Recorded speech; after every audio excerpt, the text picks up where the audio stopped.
Hello viewers, అందరూ ఎలా ఉన్నారు? నేను బాగున్నానండి. మీరందరూ కూడా బాగున్నారని అనుకుంటున్నాను. ఈ వీడియోలో నేను చూపిస్తున్నాను కాకరకాయ వెల్లుల్లి ఉల్లి కారం అండి. వినంగానే అందరికీ నోరు ఊరుతుంది కదా. సో ఇంకెందుకు ఆలస్యం, వీడియోలోకి వెళ్ళిపోదామా?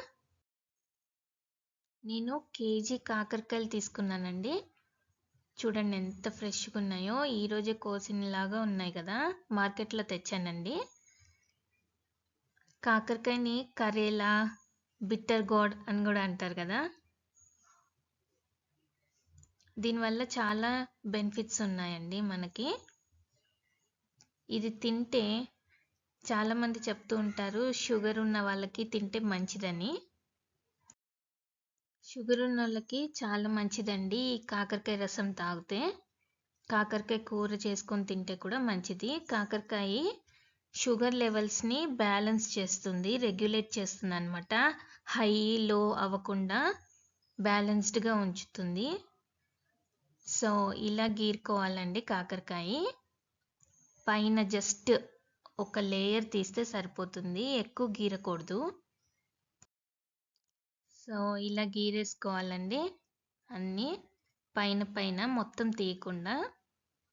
అస్సలు చేదు ఉండదండి నేను చెప్పినట్టు చేస్తే. మీరు మళ్ళీ మళ్ళీ చేసుకుంటారు, అంత బాగుంటుంది ఈ కాకరకాయ ఉల్లి కారము వెల్లుల్లితోటి. పైన కింద ఇప్పుడు కట్ చేసుకొని పెట్టుకుందాము.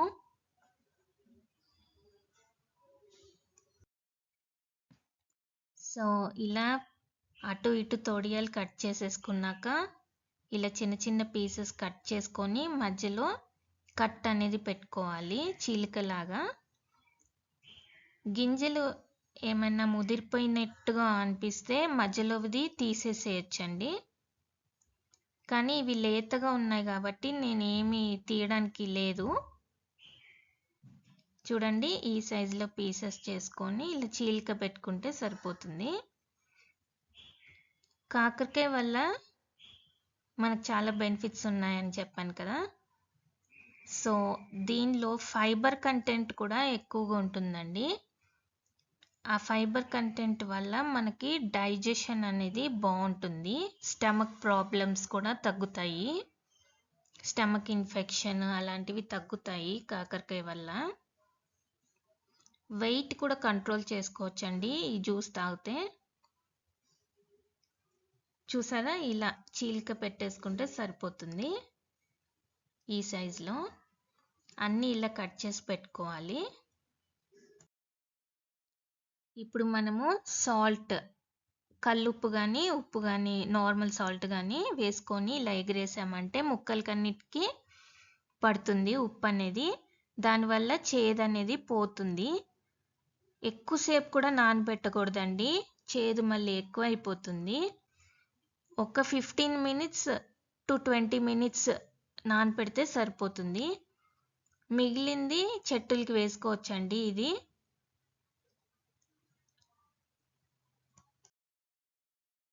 కాకరకాయ పక్కన పెట్టేసుకున్నాం కదండి. ఇప్పుడు మనం వెల్లుల్లిపాయలు కూడా ఒలిచి పెట్టేసుకుందాము. ఒక 15 to 20 minutes తర్వాత ఇలా కొంచెం నీరు వస్తుంది. మళ్ళీ ఒకసారి కలిపేసి సాల్ట్ గట్టిగా పిండేసుకోవాలండి. ముక్కలు పిండి ఒక ప్లేట్లో పక్కన పెట్టేసుకుంటే చేదు అనేది మొత్తం పోతుంది. ఇట్లా కొంచెం లావుగా ఉంటాయి కాబట్టి నలిపామంటే ఆ చేదు అనేది పోతుంది. చూడండి ఈ విధంగా వెల్లుల్లిపాయలు కూడా రెడీ అయిపోయాయి. చూడండి చాలా గట్టిగా పిండాలి. అలా ఆ వగర, ఆ బిట్టర్నెస్, ఆ చేదంతా పోతుంది.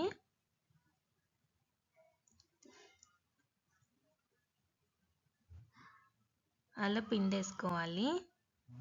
మీరు పక్కనైనా వేరే గిన్నెలో పిండేసుకోవచ్చు, మళ్ళీ దానిలోనే పడకుండా ఉంటుంది. చూడండి ఇంత గట్టిగా పిండుకోవాలి.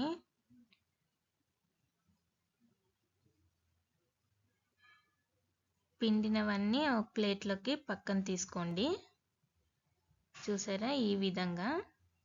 అసలు ఇప్పుడు చేదు ఉండదండి. మీరు ఎక్కువసేపు నానబెడితేనే చేదు వస్తుంది. అన్ని ముక్కలు ఇలానే గట్టిగా పిండేసుకొని తీసుకుందాము. ఈ లోపల ఉల్లిపాయ కూడా కట్ చేసి పెట్టేసుకుందాము. గట్టిగా పిండేసుకున్న తర్వాత ఈ విధంగా ఉన్నాయండి. పిండిన తర్వాత గింజలు కూడా బయటకు వచ్చేసినాయి చూసారా, లేతగా ఉన్నా కూడా. ఇప్పుడు మనము కడాయి పెట్టేసుకొని ఆయిల్ వేసేసుకుందాము. సో ఇప్పుడు స్టవ్ మీద కడాయి పెట్టేసుకొని కొంచెం ఆయిల్ కాగాక మనం పిండేసుకున్న కాకరకాయలన్నీ కొన్ని 2-3 పార్ట్స్లో చేసుకొని కొన్ని వేయించుకోవాలండి. లైట్ బ్రౌన్ వచ్చే వరకు తిప్పుతూ ఉంటే అన్ని సైడ్స్ ఈక్వల్గా వేగుతుంది. ఈ వేగే లోపల మనము లోపల స్టఫ్ అంటే వెల్లుల్లి ఉల్లి కారం అన్నాను కదా, అది రెడీ చేసుకుందాము. అది ఎలా చేయాలో నేను చూపిస్తాను.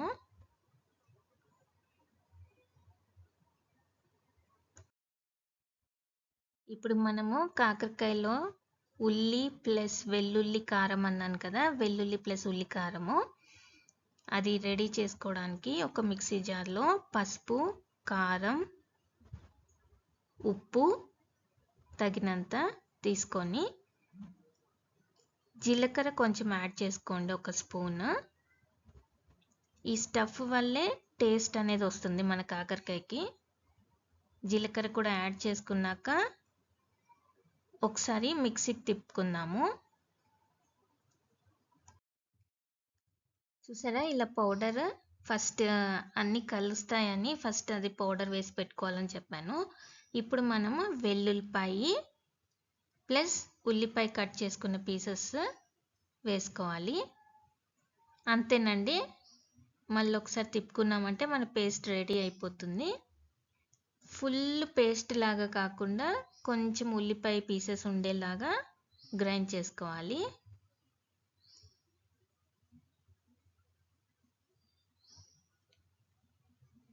గ్రైండ్ చేసుకున్నాక చూపిస్తాను. చూసారా ఈ విధంగా పేస్ట్ చేసుకోవాలి. అక్కడక్కడ ఉల్లిపాయ ముక్కలు కనిపిస్తున్నాయి కదా, అవి చాలా టేస్ట్ బాగుంటాయండి. కాకరకాయలు కూడా ఏగిపోయాయండి. ఇలా పక్కన పెట్టేసుకుందాము. ఇంకొన్ని ఉన్నాయి కదా, అవి కూడా వేసి వేయించేసుకుందాము. చూడండి మీడియంగా వేగాలి. లోపలంతా వేగింది. ఎక్కువ వేయించుకున్నా కూడా చేదొస్తాయండి. బ్లాక్ కలర్లో వేగకూడదు, ఇలా గోల్డెన్ కలర్లోనే ఉండాలి. నెక్స్ట్ కూడా వేసేసి స్లోగా వేయించుకోవాలి, అన్ని సైడ్స్ తిప్పుకుంటా. ఈ కాకరకాయ మన లివర్ని కూడా క్లీన్ చేస్తుందండి. అంత కెపాసిటీ ఉంటుంది కాకరకాయకి. అంటే ఇది ఒక డిటాక్సిఫైయర్ లాగా యూస్ అవుతుంది. కాకరకాయలు సెకండ్ ట్రిప్ కూడా వేగిపోయాయి. అవి కూడా తీసి పక్కన పెట్టేసుకుందాము ప్లేట్లో. ఆ ఆయిల్లోనే మనం ఇందాక మిక్సీకి పట్టుకున్న వెల్లుల్లి ఉల్లి కారం ఉంది కదండి, అదంతా వేసేసుకొని వేయించుకోవాలి. మంచి వాసన వచ్చే వరకు వేగాలండి ఉల్లికారం అనేది. ఆ వెల్లుల్లిపాయ ఉల్లిపాయ ఫ్లేవర్ మనకు తెలుస్తుంది, స్మెల్ అనేది. నోరు ఊరిపోతుందండి ఇది వేగుతుంటేనే. ఇట్లా కలుపుకుంటూ ఆయిల్లో వేయించుకోవాలి.